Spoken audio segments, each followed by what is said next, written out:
Lucy is behind her sidewalk stand with her "The Doctor Is" sign flipped to "in" on the Christmas classic A Charlie Brown Christmas. Charlie Brown sits in the chair and seeks her advice after he deposits a nickel into her can. Now, Lucy is trying to pinpoint Charlie Brown's fears. She ends with, "Do you have pantophobia?" Now, Charlie Brown asks what pantophobia is. "Well, it's the fear of everything," Lucy says. "That's it," replies back Charlie Brown. "So what do you fear?"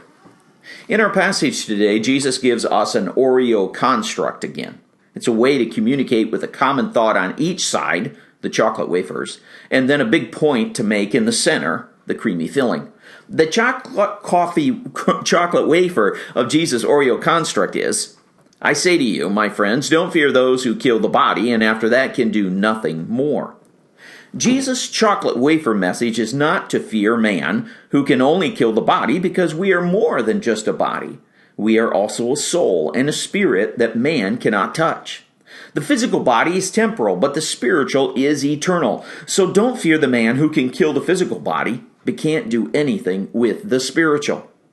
Now, the bottom chocolate wafer of Jesus' Oreo construct is, "Aren't 5 sparrows sold for 2 pennies, yet not one of them is forgotten in God's sight. Indeed, the hairs of your head are all counted. Don't be afraid, you are worth more than many sparrows." Jesus comes back at the end with the same message to not fear. You don't fear because God knows you. He knows each sparrow that are sold in a lot of 5 for 2 pennies, each worth 0.004 of a cent and not forgotten by God. Don't fear because God knows the very number of hairs on your head. Don't be afraid because the God of the universe claims you as more valuable than many sparrows, who he has not forgotten a one. Now let's get to that creamy center filling of Jesus' Oreo construct. He says, "But I will show you the one to fear. Fear him who has the authority to throw people into hell after death. Yes, I say to you, this is the one to fear." Ouch. Now that creamy center isn't so sweet. We are not to fear man, and we are not to fear being forgotten by God, but smack in the center is a fear that we need of God. God is very different than man.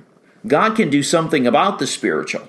Our destiny is connected to this God who knows each and every one of us and that are worth more than many sparrows. So do you fear God? Now the word for fear in the Bible is also the word for reverence, or the thought to give awe to. We fear God by realizing that he is, and that he has spoken how we are to live in a way that honors him. But today, many people use even God's name as a way to curse someone else. Many have taken God's words and reduced them to fables and twisted them for their own benefit. Now, God has been set aside, even though he's the one who can do what no man can do. So how do I fear God in the right way? The right way to fear God is to acknowledge that he is. Acknowledge that he is God and you and I are not. Give reverence to him by obeying what he says rather than trying to rationalize it away. God sent his only begotten Son, that we recognize at this time of the year as the babe in the manger, and we fear God by bowing our very lives to the salvation he brings on the cross for our sins. And when we fear God the right way, we will experience his assurance, even if physical man tries to do away with our physical body.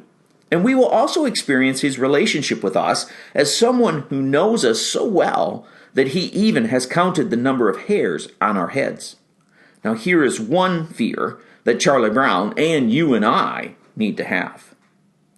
This morning at 10:30 at the Oglesby Union Church is the children's Christmas program titled Back to Bethlehem. Join us for this event and our Christmas Eve service on the 24th at 6:30 p.m. Check out our website at ouc.life. And I'm Pastor Adam saying, may you receive the blessings of God as you live your life to the glory of him.